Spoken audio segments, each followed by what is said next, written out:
입니다. 아멘. 네, 오늘 믿음과 생명의 복음, 우리 제목같이 읽어보도록 하겠습니다. 손에 진도를 내려놓아라. 손에 진도를 내려놓아라. 오늘 우리가 읽었던 본문은요, 엄청 유명한 본문입니다. 심지어 기사 같은데 보면 아마 이런 기사의 헤드라인, 제목을 많이 보셨을 거예요. 누가 저들에게 돌을 던질 수가 있는가? 돌을 던질 자격이 있는가? 이런 제목의 기사가 최근에 제가 검색을 해봐도 대통령 선거하는 가운데에서도 그런 제목의 기사가 눈에 띄더라고요. 그만큼 믿지 않는 사람들에게도 유명한 성경의 본문 말씀이 바로 오늘 우리가 읽었던 말씀입니다. 그러나 그들은 피상적인 내용만 알고 있을 뿐이에요. 오늘 말씀 가운데는 그 안에 놀라운 복음이 감추어져 있다는 겁니다. 오늘 그 말씀의 은혜를 함께 나누기를 간절히 소망합니다. 예수님께서는요, 지난 시간 초막절 마지막 날에 굉장히 놀라운 말씀을 한 것을 우리는 함께 살펴보았습니다. 누구든지 목마르거든 내게로 와서 마시라. 나를 믿는 자는 성경의 이름과 같이 그 배에서 생수의 강이 흘러나오리라. 한 주 동안은 다 잊어버리신 건 아니시죠? 다 기억나실 줄 믿습니다. 그 놀라운 말씀을 하고 나서 사람들은 웅성거리기 시작했어요. 어떤 사람은 예수님은 선지자다, 어떤 사람은 예수님은 그리스도가 분명하다, 자신들끼리도 논쟁이 막 벌어진 겁니다. 그런데 이 대제사장들과 바리새인들이 예수를 잡기 위해서 부하들, 권속들 밑에 있는 부하들을 보냈습니다. 그런데 그들이 그냥 빈손으로 온 거예요. 왜냐? 예수님을 잡으러 갔는데 거기서 예수님의 설교를 듣고 은혜를 받아버린 거예요. 그러니까 예수님을 잡으러 갔다가 은혜 받고 그냥 돌아온 겁니다. 그리고 나서 오늘 본문이 시작이 되는데, 예수님은 오늘 말씀해 보니까 기도하러 감람산에 아마 가셨을 겁니다. 왜냐, 감람산에 갔다는 말이 나오지만은 습관을 쫓아서 늘 주님께서 쉬면서도 기도하기 위해서 갔던 장소가 바로 어디예요? 감람산이거든요. 중요한 일을 앞두고 제자를 선택하거나 어떤 일을 앞두고 늘 기도했던 장소가 바로 어디예요? 이 감람산이기 때문입니다. 그리고 아침이 돼서 예수님은 다시 예루살렘 성전으로 나오셨습니다. 우리 2절 말씀을 같이 읽도록 하겠습니다. 아침에 다시 성전으로 들어오시니 백성이 다 나오는지라 앉으사 그들을 가르치시더니, 많은 사람이 오늘 능력 있는 예수님의 말씀을 듣고자 우리 귀한 성도님들처럼 이렇게 모이게 된 거예요. 그런데요, 갑자기 저쪽에서 웅성웅성 거리는 소리가 나는 겁니다. 이 바리새인과 서기관들이 웬 초라한 차림의 한 여인을 끌고 오는 겁니다. 그리고 그 웅성거리는 소리가 들으니까 사람들의 구경꾼들이 더 붙지 않았겠습니까? 점점 많은 사람들이 옵니다. 그리고 그 초라한 여자를 하나 끌고 와서 예수님 앞에서 탁 치면서 내밀면서 이제 말하기 시작합니다. 선생이요, 이 여자가 간음하다가 현장에 붙잡혔습니다. 모세의 율법에 따르면 이 여자는 돌로 치라고 했는데 선생님 같으면 어떻게 하시겠습니까? 라고 묻는 거예요. 근데 오늘 이렇게 묻고 있지만은 조금은 이게 논리적으로 보면 이상한 일입니다. 자, 한번 생각해 보세요. 오늘 아침에 간음한 현장을 덮쳤어요. 잡아왔어요. 그러면 누구도 같이 잡아와야 됩니까? 여자뿐만 아니라 남자도 잡아와야 되는데, 물론 남자가 도망쳤다라고 생각할 수도 있지만 남자가 일단 없습니다. 또한 이런 일들을 했을 때는 꼭 재판 과정에서 증인들이 필요합니다. 그런데 오늘 증인들의 모습은 어떻게 보는지 잘 보이지 않는 것 같아요. 그리고 현장을 그렇게 급습해서 잡아왔다는 것이 쉬운 일도 아니잖아요. 마치 예수님이 나타나기를 기다렸다는 듯이 지금 이들도 나타나고 있는 거예요. 그리고 재판을 할 거면 아니 예수님한테 올 게 아니라 어디를 가야 돼요? 아니, 공회에 가서 재판을 하든지 율법 갖고 그렇게 심판을 해야 되는데 오늘 왜 예수님한테 그 여자를 데리고 옵니까? 그렇다라는 것은 이들 안에 지금 뭐가 있다는 거예요? 딴 마음, 꿍꿍이가 있다는 겁니다. 어찌됐든 간에 지금 그 여인은 잡혀왔을 때에 어떤 마음이었을까? 우리도 왜 범죄자들이 차에서 내렸을 때 기자들이 막 달라들어서 막 사진 찍고 스프라이트가 막 켜지는 것들 볼 때 대부분의 범죄자들은 다 어떻게 와요? 다 어떻게 옵니까? 고개를 들지 못하잖아요. 고개를 숙이고 오잖아요. 그 여인도 아마 그랬을 거예요. 그러면서 그 안에는 얼마나 모욕감과 수치심, 부끄러운 마음들이 들었겠습니까? 그리고 심지어 그 여인도 자칫 잘못하면 오늘 자기가 돌로 맞을 수 있다라는 생각 때문에 극도의 불안감, 두려움, 공포감이 아마 있었을 겁니다. 왜냐? 하나님 말씀을 보면 그녀의 운명은 마치 결정된 것만 같습니다. 레위기 20장 10절 말씀을 같이 읽겠습니다. 누구든지 남의 아내와 간음하는 자 곧 그의 이웃의 아내와 간음하는 자는 그 간부와 음부를 반드시 죽일지니라. 간부와 음부는 불륜한 남녀를 가리키는 말입니다. 오늘 성경 말씀을 보니까 이 반드시 뭐하리라고 말씀하고 있어요? 죽이리라.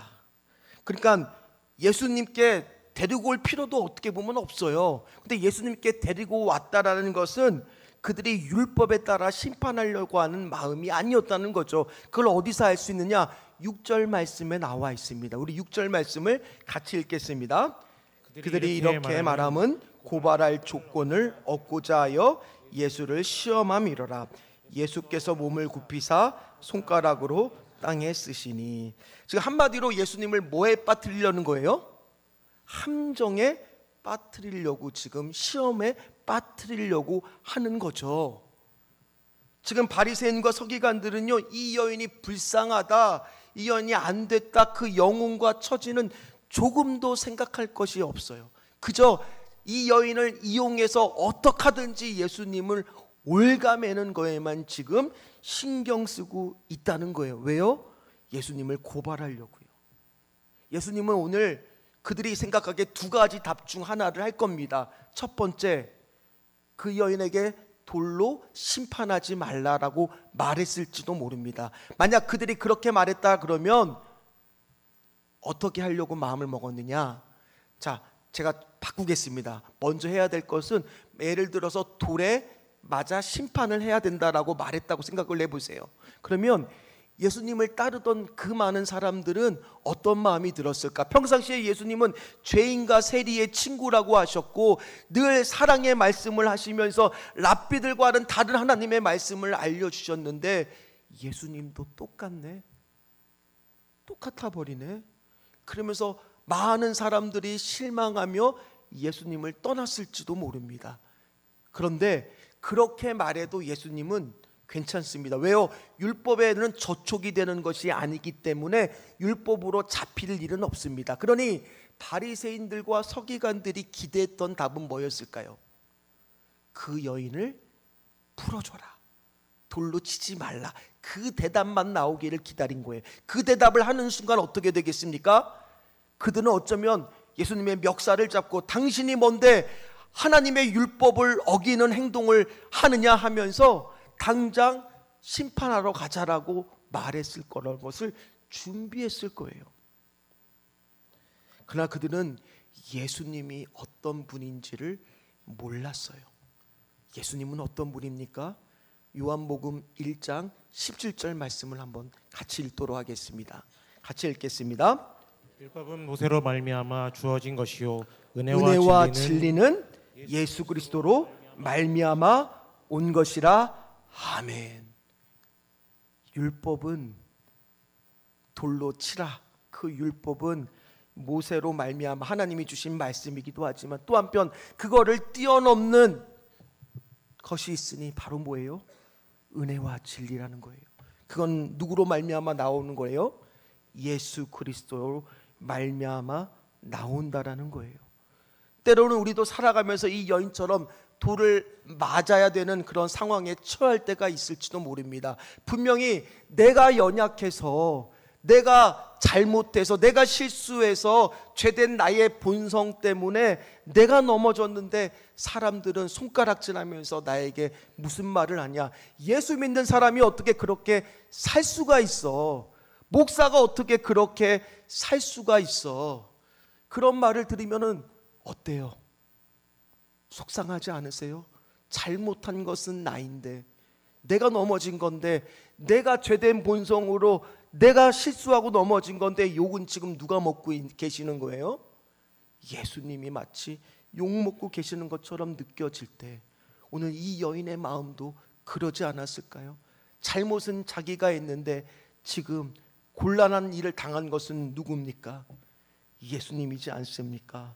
내 사랑하는 예수님이 지금 조롱과 비난을 겪는 것은 아닌지, 그러나 그 여인의 마음 한편에는 지금 기댈 수 있는 사람은 누구밖에 지금 없었을까요? 지금 자신에 대해서 어떤 말을 하냐에 따라서 목숨이 왔다 갔다 하는데 누구밖에 기댈 수가 없어요? 예수님밖에 기댈 수가 없는 처지예요. 오늘 바리새인과 서기관들은요, 오늘 말씀을 보면 예수님이 빨리 어떻게든지 말하기를 기다렸을 겁니다. 오늘 8절 말씀에 6절의 말씀을 보면요, 어떻게 말하고 있느냐? 자, 오늘 말씀을 보면 7절이죠. 그들이 묻기를 마지 아니하는지라. 그게 세 번역 쉬운 성경으로 보면요, 말하기를 지금 재촉하고 다그쳤다라는 뜻이에요. 빨리 좀 말하라고. 아마 많은 사람들은 그 순간 이 장면을 저는 그려봤습니다. 그때 한번 그려온다고 생각해 보세요. 분명히 예수님이 그 앞에 서 계셨을 거고, 그 앞에는 이 가늠한 여인이 분명히 머리카락을 이렇게 늘어뜨린 채 고개를 들지 못하고 서 있지도 못했을 거예요. 앉아서 쓰러져서 지금 엎드려서 이렇게 있었을 겁니다. 그 주변을 누가 에워싸고 있었을까? 바리새인들과 서기관들과 많은 사람들이 에워싸 있을 겁니다. 그들이 가만히 있었을까요? 계속 비난과 조롱과 삿대질로 온갖 욕설을 내뿜었을 겁니다. 저 여인은 당장 돌에 맞아 죽어야 된다라고 말하면서 그 소리가 점점점 더 커졌을 거예요. 어떤 사람은 주변에 있는 돌을 벌써 쥐고 나서 때리겠다라고, 지금 던지겠다라고 생각하는 사람도 있었을지도 모릅니다. 그런 상황 속에서 오늘 예수님은 처음부터 말씀하신 게 아니에요. 오늘 6절 말씀 다시 한번 띄워주십시오. 자, 예수님은 6절 말씀을 보면요, 자, 어떤 행동을 하세요? 말씀을 하는 게 아니라 어떤 행동을 하십니까? 아무 말 없이 갑자기 허리에 몸을 굽혀서 그렇게 앉아서 무언가를 쓰시기 시작했다는 거예요. 그 내용이 무언지는 성경에 나오지 않기 때문에 우리는 알 수가 없습니다. 그 내용이 중요한 것이 아니라 지금 예수님이 그걸 쓰면서 몸을 굽히는 그 행동에 우리는 더 주목할 필요가 있을지도 모른다라는 거예요. 오늘 그 행동은 어떤 행동이었을까요? 그 여인은 어떻게 속으로 생각했나? 이제는 나는 돌멩이에 맞아서 죽을 수밖에 없는 사람이구나. 나는 여기서 이제 끝나는구나. 모든 시선은 주님의 입술에 향해 있었고, 이제 주님도 그들의 검은 속을 다 알고 있었지만은 예수님이 살려면 어떻게 해야 돼요? 저 여인을 돌로 쳐서 죽여라. 그렇게 얘기하면 간단히 끝나요. 그런데 예수님은 아무 말씀도 안 하시는 거예요. 그리고 땅바닥에서 굽혀서 그 여인과 같은 눈높이로 맞추시면서 낮은 자리로 지금 가고 계신다라는 거예요.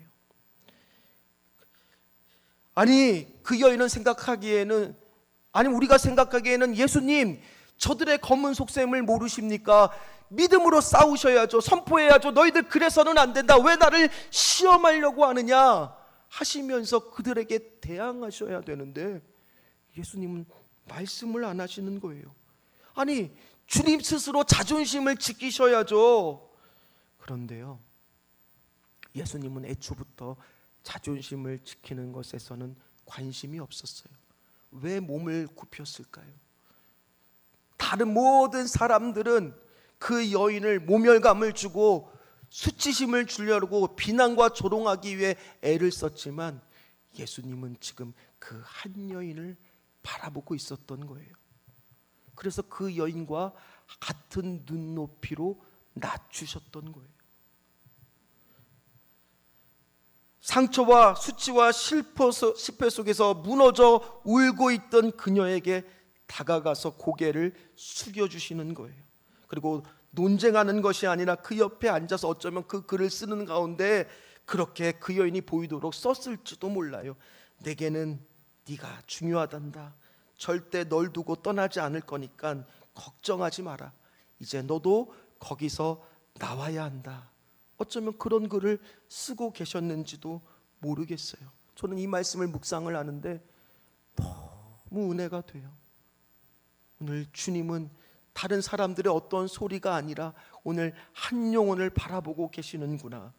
마치 그 여인의 죄된 위치까지도 친히 몸서 더 낮아지시고 그 여인의 눈높이를 맞추면서까지도 그렇게 그 여인을 지금 바라보고 계시는구나. 사람들은 계속 다그칩니다. 빨리 말해야 된다고. 아마 사람들의 목소리와 비난의 소리는 점점 커졌을 겁니다. 빨리 결정을 하라고. 그 여인은요, 왜 예수님이 자신과 같이 이렇게 몸을 굽혀서 함께 옆에 계시는지를 처음에는 이해하지 못했을 거예요.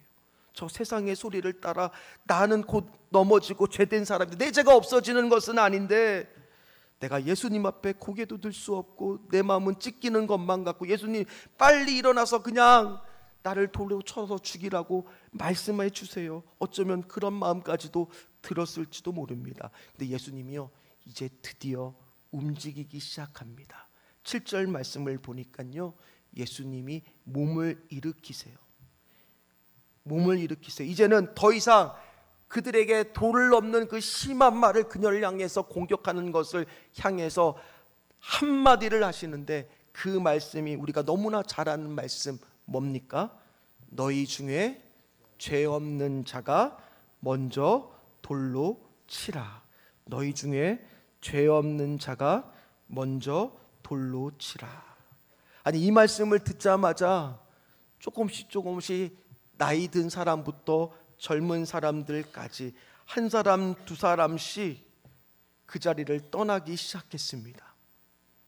사랑하는 성도 여러분, 이 장면을 한번 머릿속에 그려보세요. 이게 이해가 되세요?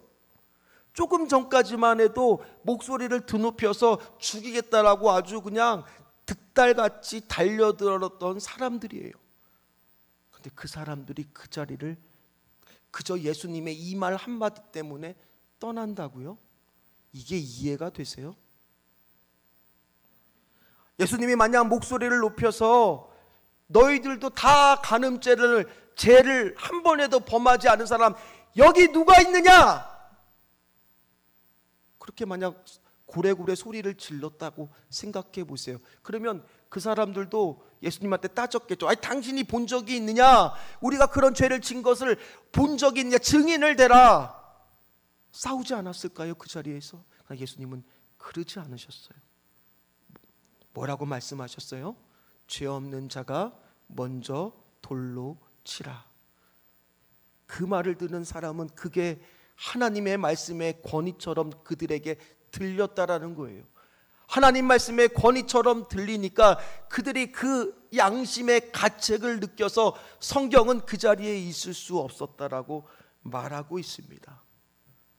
저는 오늘 이 말씀을 준비를 하면서 아니, 바리새인과 서기관들 같이 돌같이 굳은 사람도 예수님의 말씀의 권위 앞에서 이렇게 양심의 가책을 느끼는데 우리는 어떻습니까? 하나님의 말씀 앞에 이렇게 사람들이 자신의 고래고래 소리 지르던 행동을 바꾸고 있는데 오늘 우리는 어떻습니까? 지금 이 시간 하나님의 말씀을 듣는 시간에도 우리 안에 울림이 없다는 거, 이거 우리 너무나 슬퍼해야 될 일이에요. 너무나 안타까워야 될 일이에요. 하나님의 말씀 앞에 내 자신의 마음이 아직도 움직이지 않고 있다는 것은 내 스스로가 지금 통탄해야 될 일이라는 거예요. 울어야 될 기도 제목이라는 거예요. 왜 나는 아무런 하나님 말씀을 듣고도 반응이 없습니까? 히브리서 3장 7절에서 8절 말씀을 같이 읽도록 하겠습니다. 그러므로 성령이 이르신 바와 같이 오늘 너희가 그의 음성을 듣거든 광야에서 시험하던 날에 거역하던 것 같이 너희 마음을 완고하게 하지 말라. 아멘. 오늘 저는 기도합니다. 우리 성도들 오늘 이 시간에 올 때만큼 마음의 완고함이 다 무너지게 하여 주시옵소서. 하나님의 말씀 앞에, 하나님 그 권위 앞에 순복하게 하여 주시옵소서. 말씀이 들리지 않아서가 문제가 아닙니다. 말씀은 들리는데 그 말씀에 우리가 따르지 않는 것이 더 문제라는 거예요. 주여, 왜 말씀은 들리는데 내가 그 양심의 소리에 반응하지 않습니까? 말씀대로 따르지 않으니까 문제가 생기는 거예요. 그러면서 아직도 내 안에 미워하는 돌, 판단하는 돌, 넘어진 사람 용서하지 못하는 돌, 그 돌을 가지고 지금 저 사람 넘어지기만 해라, 그냥 내가 그냥 확 그냥 던져버리겠다. 오늘 그런 마음이 우리 안에는 없습니까? 그러나 생각해 보면요, 오늘 말씀에 가장 찔리는 사람은 누구냐? 바로 이 자리에 있는 저예요. 왜냐? 제가 어쩌면 가장 날카롭고 무거운 돌을 들고 있는 사람일지도 모릅니다. 왜냐하면 제가 목사잖아요. 그러다 보니 성도들을 보면 연약함과 부족함과 죄된 본성이 가장 잘 보이거든요. 내가 저 사람들보다 좀 더 나은 사람이라고 저 스스로 착각하면서 어쩌면 그들에게 돌을 던지고 있는 것은 아닌가. 저 사람은 저래서 안 돼, 이 사람은 이래서 안 돼, 이 사람은 왜 요거밖에 안 되는 거야. 그렇게 지금 내 자신도 돌을 던지는 사람은 아닙니까? 내 스스로를 보면서 나도 옛날에는 저렇게 불순종했었는데, 나도 주님 앞에서 넘어지고 쓰러졌던 적이 있었는데, 이렇게 생각하면 좋겠지만은 그게 안 되는 것이 어쩌면 우리의 모습일지도 모른다라는 거예요. 그렇게 말씀을 준비하다 보니까 하나님, 어쩌면 돌을 맞아야 할 사람은 이 여인이 아니라 저인지도 모르겠습니다. 우리는 다 어쩌면 이 여인처럼 돌을 맞아야 되는 사람인지도 모릅니다. 돈을 던질 사람이 아닐 수 있습니다. 오늘 이 말씀 가운데 지금 가장 놀랬을 사람은 누구냐? 한번 생각해 보세요. 누굴까요? 이 여인이었을 겁니다. 그리고 예수님은 그렇게 말씀하고 나서는 다시 몸을 굽혀 또 무언가를 쓰십니다. 그 말을 듣는 사람들의 행동을 보십시오. 9절 말씀 같이 읽도록 하겠습니다. 그들이 말씀을 듣고 양심의 가책을 느껴 어른으로 시작하여 젊은이까지 하나씩 나가고 오직 예수와 그 가운데 섰는 여자만 남았더라. 뭐라고 말씀합니까? 오직 예수와 그 가운데 섰는 여자만 남았더라. 아무리 많은 사람이 이 시간에 와서 예배를 드릴지라도 이 예배 시간은 오늘 구전의 말씀처럼 오직 예수와 나만, 오직 예수와 나만. 오늘 이 시간 동안에 내가 주님을 바라보기를 원합니다. 예수 그리스도만 보기를 원합니다. 다른 사람들의 어떠한 돌멩이를 든 거라든지 소리에 현혹되는 것이 아니라 오늘 주님만 바라보기를 원합니다. 결국에는 많은 사람이 예배를 드려도요, 제일 중요한 건 이 예배의 자리에서 나와 예수님만 보여야 되는 거예요. 다른 게 눈에 들어올 필요가 뭐가 있습니까? 지금 은혜 받기에도 부족한 시간인데. 예수님은 다시 일어나십니다. 그리고 여자 외에 아무도 없는 것을 보시고 말씀하셨습니다. 여자여, 너를 고발하던 그들이 어디 있느냐? 너를 정죄할 자가 없느냐? 그 여인은 이 음성은 정말로 부드럽게 들렸을 거예요. 한없이 따뜻하게 들렸을 거예요. 그 여자가 대답했을 겁니다. 대답했습니다. 아무도 없습니다. 그랬더니 주님께서 말씀하십니다. 우리 11절 말씀 같이 읽도록 하겠습니다. 대답하되 주여 없나이다.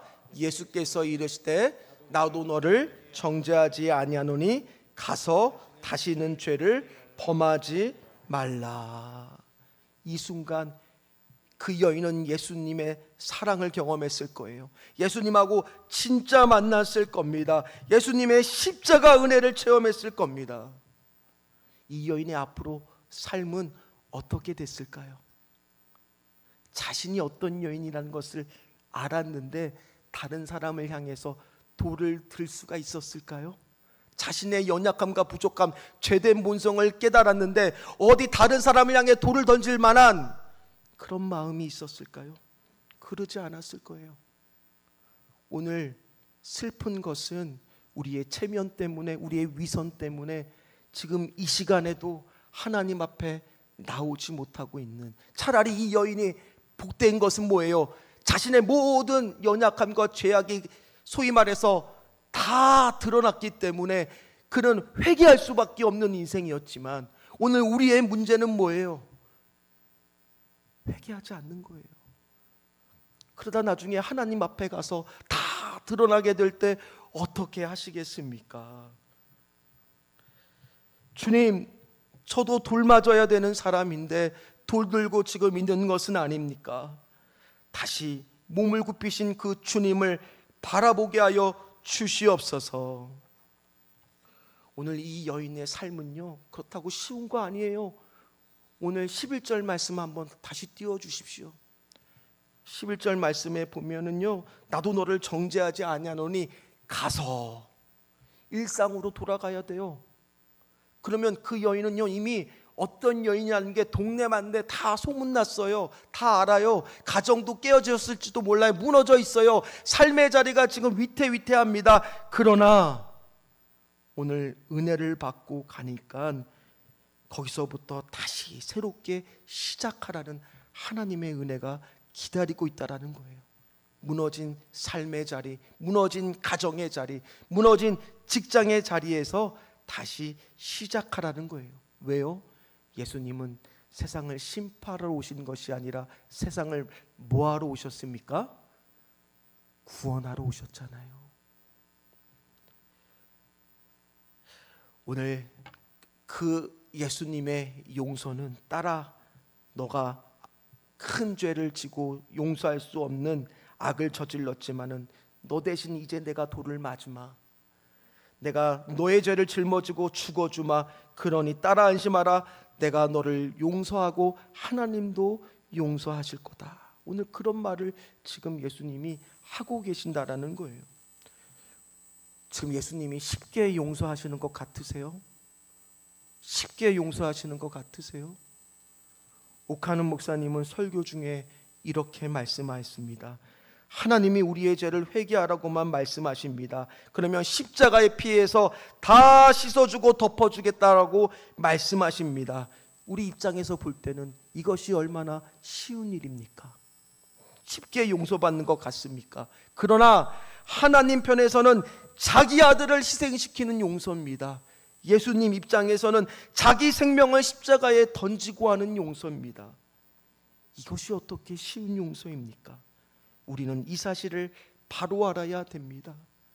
이 감격이 있을 때 우리는 주님의 십자가 앞을 바라보면서 하나님 앞에 마음을 드리고 감사할 수 있습니다. 사랑하는 성도 여러분은 어떻습니까? 오늘 다시 한번 이 시간 다른 거 신경 쓰지 마시고 오늘 이 예배 가운데 주님만 나만 보십시오. 주님만 나만 보십시오. 그 주님의 십자가를 다시 바라보십시오.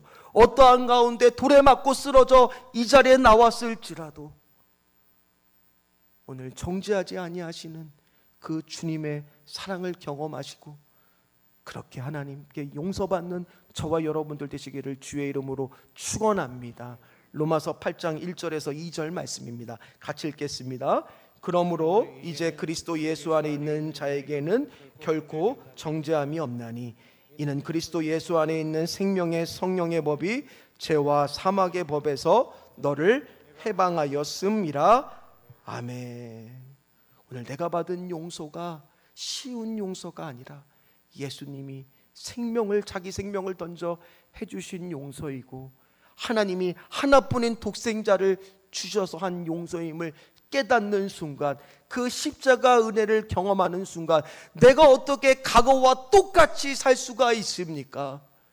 그 받은 은혜가 감격이 되는데 어떻게 똑같이 신앙생활을 할 수가 있습니까? 또다시 죄악 가운데 거하려고 살 수가 있습니까? 이제 그러지는 못할 겁니다. 그러나 그렇다고 죄를 안 범할까요? 우리가? 이 여인은 또 죄를 안 범할까요?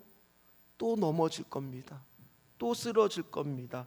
그때마다 어디를 바라봐야 될까요? 나와 예수님만, 십자가만 바라보는 거예요. 그 용서해줬던 사랑을 다시 깨닫는 거예요. 십자가 십자가 내가 처음 볼 때에 나의 마음의 큰 고통 사라져. 오늘 믿고서 내 눈 밝았네. 참 내 기쁨 영원하도다. 손에 어떤 돌을 쥐고 있습니까? 이제 그만 내려놓으세요. 그 내려놔야 십자가를 붙들죠. 사랑하는 성도 여러분, 오늘 주님의 십자가 앞에, 예수님 앞에 늘 가슴이 메이는 은혜가 있으시기를 주의 이름으로 축원합니다.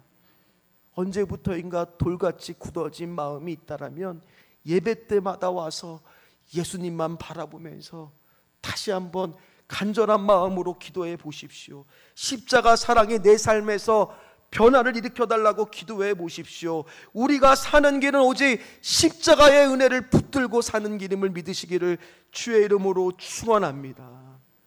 그 십자가를 가까이 하십시오.